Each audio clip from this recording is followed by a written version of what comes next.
Now we are going to start with the compounds of carbon. As you know that carbon just exhibit different properties, that is why we get to see the different numerous compounds around us, right? So that means for now it's a time to focus on the compounds of the carbon, right? So there are many compounds of carbon, out of which the class which is very important, or you can say the compound which is mainly found, is hydrocarbon. Right. Before I just start you with hydrocarbon, the one thing was striking in my mind. It was just disturbing me because I want to tell you, it is so excited to know that, you know, that earlier it was actually this thing believed that we cannot synthesize organic compound in a lab. We found only organic compounds in the living ones, that is the plants and the animals. But the Frederick Wöhler was the volunteer who just gave blow to this theory, and actually, you know, what was that? The theory was the vital force theory. What does that theory stated? That theory stated that they require a mysterious kind of force. That means there is an existence of different kind of force which is just possessed by the living ones. That is why they can just form those carbon compounds in themselves. But that mysterious force cannot be obtained, or we cannot have in a lab. That is why it is just impossible to make an organic compound. But actually it was false. You know that the Frederick Wöhler was a scientist who gave a blow to this vital force theory by accidentally forming a organic substance in a lab, right? So this is a great achievement. So just let's see that what he did and what kind of compound he accidentally formed in a lab. He was actually reacting the ammonium sulfate with potassium cyanate, what results into the ammonium cyanate plus potassium sulfate. This was formed, right? Then what he did, he just heated this ammonium cyanate. Then what he get? The just reactants got rearranged, and they just leads to the formation of this. And you know what is this substance? Yes, you're right. It is a urea. So it was the first organic compound which was synthesized in a lab. And though you can say the synthesis was a accidental synthesis, but still we know that it just proved that we can. It is not like that there have to be a mysterious force for synthesizing this organic compound. That means the synthesis of organic compound is something you can say can be done in a lab as well, right? So this is an important thing. You should remember it, and it is interesting too, because see, sometimes when somebody just proves something or some fact, or just you can say just makes some theory wrong, it is a great achievement. So that you should just know that and you should just keep it, or you should remind it for a longer period. It's a great achievement, right? So it is the first compound which was synthesized in the lab, that is the urea, right? So I just told you because it was striking my mind, that's why. Now coming to the main category of the organic compound, that is the hydrocarbon, right? So now what is this hydrocarbon actually? Hydrocarbon are actually the class, you can say the class of organic compounds which are mainly comprised of hydrogen and carbon, right? The main components of hydrocarbons are carbon and the hydrogen, right? They may contain some other atom also in traces like NO or something like that, but the two components which are necessary in hydrocarbon is the hydrogen and the carbon, right? So it is that, the hydrocarbons, right? Now, as you are familiar that what is the basic category of the numerous compounds which are found in the nature, the basic component, that is the hydrocarbon. But before we take into the consideration the detail of the hydrocarbon, you should know that what kind of structures do they form, right? So they, depending upon the structure, they are just divided into different categories. The aliphatic group. That means the aliphatic, you can say the chain structure. As I told you, carbon can link in different ways. It can form the chain, the straight chain, it can form the branch one, it can also form the ring-like. So likewise, I am just dividing them into the different kinds. It can form the aliphatic compounds. It can form the alicyclic compounds. It can form the aromatic compounds. So it can form three different kind of compounds: the aliphatic, the alicyclic and the aromatic. I'll just draw the compounds for you, then it will be clear in your mind what I'm talking about. Right. So aliphatic is like that. suppose there is a compound, suppose I am taking an example, butane. And from where this butane has come, you'll know with time, as I'll start the topic, you will yourself be able to make butane, ethane, methane or alkene, or so just don't get confused. I'm just listing the examples for you. Then I'll make you learn that how you can form these compounds. It's just so simple to do that. So just for this moment, just look at the examples. So what I'm going to just make you understand is that when I write the structure of butane, it comes out to be like this. So when you can see the structure like this in a chain, that means it belongs to a aliphatic compound, right? Similarly, if I write in this manner, which is said to be ethene, then also it is an aliphatic compound. So whenever you get to see this open chain like structure, that means it belongs to a aliphatic category, right? And what is this alicyclic ones? Alicyclic is that, like I'm just making this chain.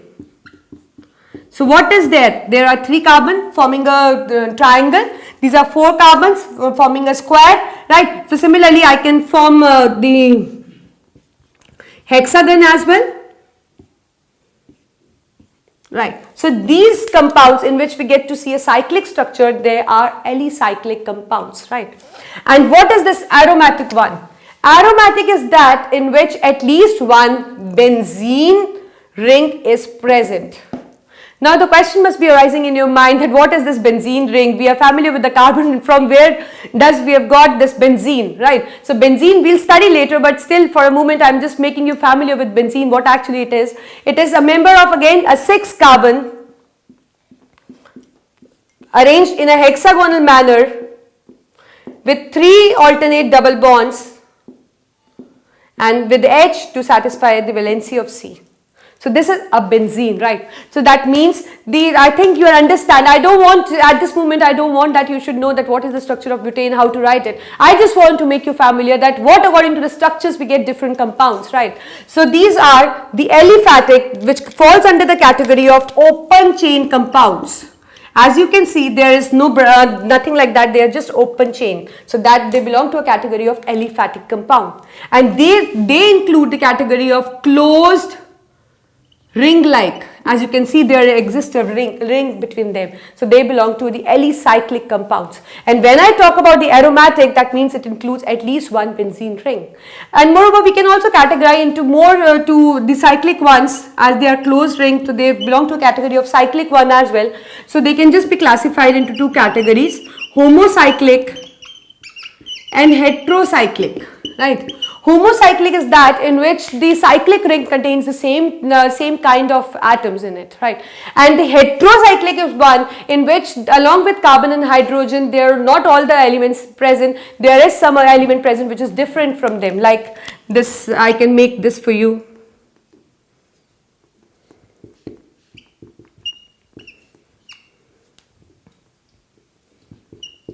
So if I have a structure like this, so you can see there is an O between them, right? It can be replaced by N, H, S, anything. So which has not all the carbon atoms similar in it, it has some other kind of element also present in it, then it belongs to a category of heterocyclic compounds. I think it's clear now that the compounds can be aliphatic, the open chain can be closed ring. Open means a straight chain and the closed means they forming a ring. They can form a ring either in this way or in this way. Homocyclic, if ring contains the same kind of atoms. Heterocyclic, if the ring contains the different types of atom, that means it also possess along with the carbon and hydrogen some other element as well. So it belongs to a heterocyclic category, right? Now we are just going to study about the detailed information of the hydrocarbon. What actually are the hydrocarbons and how we are going to categorize that, right? That is an important aspect of this chapter, because once you will start with the chapter, the hydrocarbons or the structures, they actually serve as a tool to the organic chemistry, right? So I am writing hydrocarbons because now we are just considering on the hydrocarbons, right? Hydrocarbons, as you know, they are the compounds of carbon, hydrogen, may contain oxygen or some other element in traces, but the main constituent is the carbon and hydrogen, right? These hydrocarbons are categorized into 2 categories: saturated and unsaturated. right? Now, what is it? Saturated and unsaturated. If there is a single bond between carbon and carbon, that means if we see a chain and there is all single bonding done between carbon atom, that means it belongs to a saturated group, right? What is this unsaturated? It may contain, if a chain contain minimum one double bond between the carbon, that means it belongs to a category of unsaturated. It may contain more than one double bond, but minimum condition required to be unsaturated is that the one minimum double bond should be there. Or it may possess minimum one triple bond. So they also belong to a category of unsaturated compound. So that means if there is all single bonding done between the carbon atom, it belongs to a category of saturated compounds. If it possesses minimum one double bond or more than one can also be there, it belongs to a category of unsaturated, and similarly the triple is the subcategory of the unsaturated, right? So this is how we divide them. Now, there are the special names for the saturated and the unsaturated. Saturated are called as alkanes, right? The unsaturated compound with minimum one double bond or more double bond are called as alkenes, and similarly the triple bond ones are called as alkynes. So these are the, you can say, the main names which are given to the category. That is, the saturated one is the only alkane, unsaturated one is the alkene with the double bond, alkynes are with the triple bond, right? Now, as we know, they belong to a different category, that is saturated, unsaturated, alkane, alkene, alkynes. So that means their name should also end with a certain, you can say, the suffix, the certain ending. Ending means the suffix, the certain ending, so that by looking at the name you just can make out that what category it belongs to. Like I say, butane, right? To butane, what is the suffix for the butane? A-N-E, ane, which resembles the alkane. That means it belongs to a category of saturated compound. So that means we need a certain thing that we should not, by just listening to the name we can make out that which category it belongs to, right? So what is the suffix used for them are, for alkanes we use suffix ane, right? For alkene we use suffix ene, and for alkyne we use suffix ine. So if the name of the any hydrocarbon ends with ane, so obviously it belongs to a category of alkane. If it ends with ene, it belongs to a category of alkene, and if it ends with ine, it belongs to a category of alkyne, right? Likewise, we have a general formula as well for them. The general formula which is obeyed by all alkanes is CnH2n plus 2, right? And for alkene it is CnH2n. And for alkynes the general formula is CnH2n minus 2. Now the question must be arising in your mind that C is clear, H we know is that, 2 is okay, but what is this N is? Like I have written N in all these equations, that means what does this N specify? So I just want to tell you that this N indicates the number of carbon atoms linked in a chain. This N specifies the number of carbon atoms that are linked in a chain, right? Now I'll be forming the, you can say, the examples for them, then you'll be able to understand what is this N and where does it comes from, right? Now before I just tell you to make an example or how to make an example for it, you should know that this N, what is the name given to this N in the chain? Right, so N is indicated by the word root, right? N is indicated by the word root. Word root is actually, you can say, a thing which just guides us, or you can say which just states the number of carbon atom in a chain, which is indicated by the N, right? Like if a chain has only one carbon atom, that means word root is 1, then the word root which we use for one carbon atom is meth. Similarly, if a chain includes 2 carbon atoms, we use the word root eth. If it includes 3, likewise we use prop. For 4, we use but. For 5, we use pent. For 6, we use hex. For 7, we use hept. For 8, we use oct. For 9, we use non. and for 10 we use dec.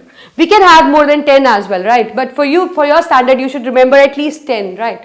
So this just word root, what does this word root indicate? This indicates the number of carbon atoms in the chain, that is, it indicates the N, right? So I think it's clear, like if it's 1, then meth, eth, prop, bute, pent, hex, hept, oct, non and dec, right? So this is how we are just going to use, instead of like if a chain has 2 carbon atom, I am not going to say that 2 carbon atom, I want a word which should specify that yes, it's a 2. By looking at the name, I should know that it contains 2 carbon atom. So what in that case we are going to put? We are going to put eth, right? So I'll just say ethane. Like if I say ethane, what information do you get from this ethane? Eth means 2 carbon and ane means alkane. So that means it is a member of alkane with 2 carbon atoms. So this is why we have the word roots. I am telling you the word roots because by looking at the word we should get the complete information that which category it belongs, how many carbon it possesses, or many more properties which are linked with it. You will get to know later. So this is how the word root plays an important role. It is a just tool to a naming kind of thing, that is IUPAC, which we will be taking in the later sessions, right?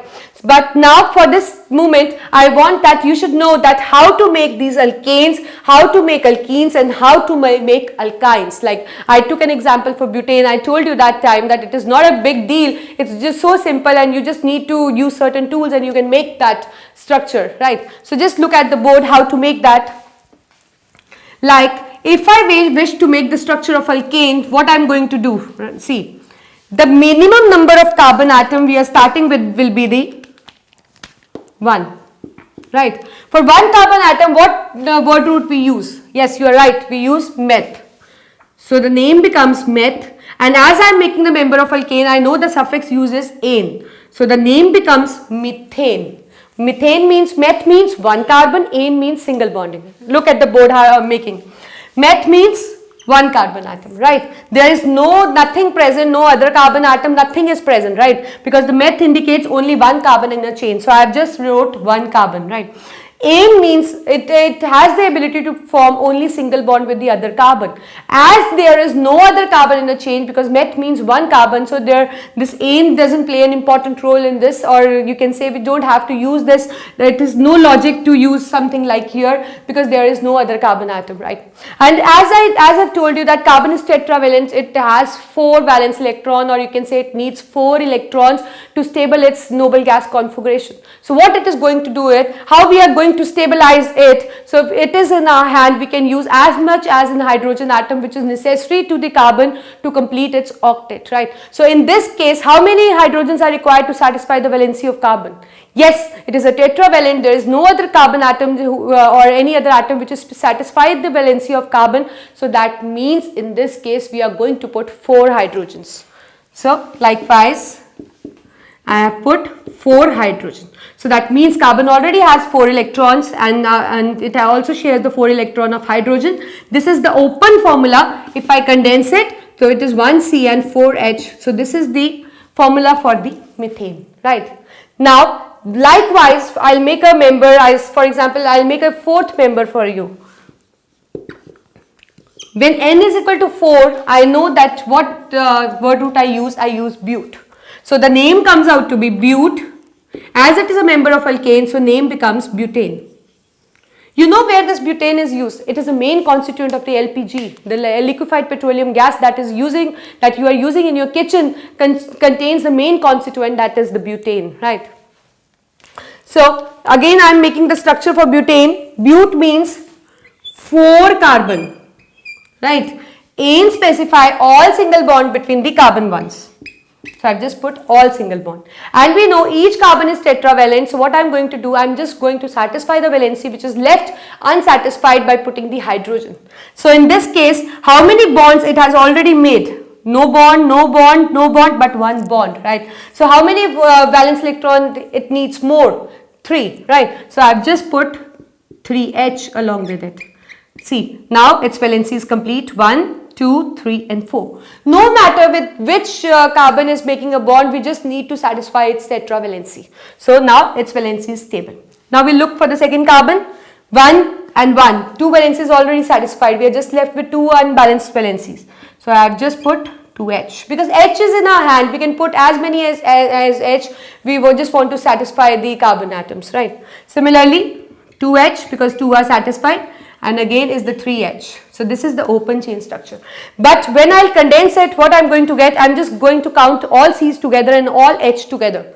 That is C4, 1, 2, 3, 4, and H, 3, 4, 5, 6, 7, 8, 9, 10. So this is how you are going to make the alkanes. If while making the alkanes, if problem persists in your mind that yes, or if you have a confusion that whether this butane is correct or not, so here the general formula works for you. Like as I told you, the general formula for the alkane is CnH2n plus 2, right? You know that. And if I ask you to make the member of butane and you know that but means 4, just put the value n as 4, just look at the formula. I have just put n as 4, n is 4. What do I get? C4H10. So, if this formula which we solve from the general formula comes out to be similar with the structure you have made, that means you are correct, you are on the right path. So, this is how the general formula works for you. I think it's clear how to make alkanes now. So, likewise, you can make methane, ethane, propane, butane, pentane, hexane, heptane, octane, nonane and decane depending upon the number of carbon atoms in a chain, right? So alkanes, we are done with it. We know that how to make alkanes, what are the general formula for the alkanes, you are well versed with it, right? Now we are taking into the consideration that is the alkenes. Again, N is equal to 1 specify meth. The meth and the suffix we use is for alkene is methene. So the first member of alkene is methene.